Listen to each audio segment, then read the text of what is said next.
The girl was a student, having come from a small provincial town. She came from a modest family and was in need of money.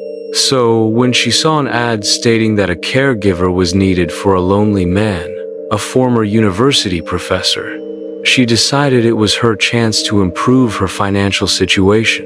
The ad even mentioned that living in the professor's apartment was not only allowed but encouraged. She called the number in the ad and spoke to a man clearly of advanced age. His voice was very gentle, very cultured, and very cracked. After their conversation, she went to the address given by her potential employer. The professor lived in a beautiful old building in the Stalinist Empire style. When the girl rang the intercom, no one answered immediately. It seemed the old man had difficulty walking.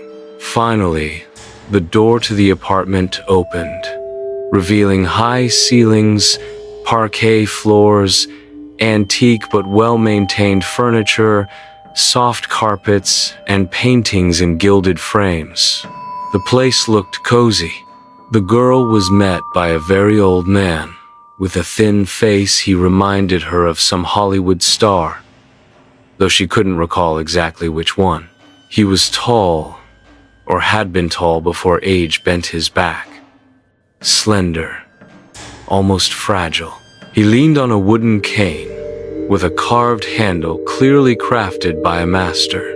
Yet his brown eyes were not dull, but intelligent, alert, and looked at the girl kindly and with interest. With old-fashioned politeness, he invited her into the living room, told her to make herself at home, and brought in a tray from the kitchen, already set with a coffee pot, cups, and a little bowl of cookies.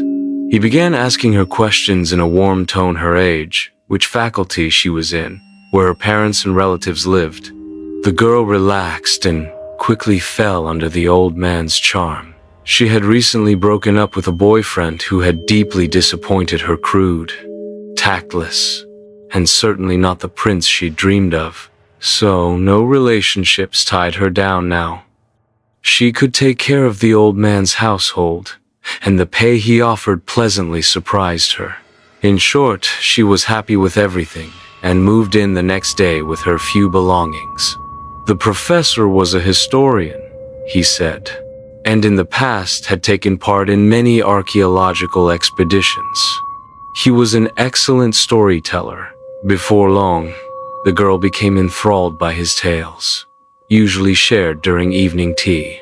They had a routine tea with sandwiches or cookies in the living room, chatting about everything and anything. The girl grew to enjoy these evenings, and one day she realized she was beginning to like the old man, that he didn't seem so old or frail anymore. His deep brown eyes drew her in. Surely he must have been handsome in his youth, and even now he wasn't bad looking for an elderly man. He had a full head of hair. She had thought he was balding, but on closer inspection, that wasn't true, and his neat little beard was a mix of dark and gray. She thought to herself, it must be nice to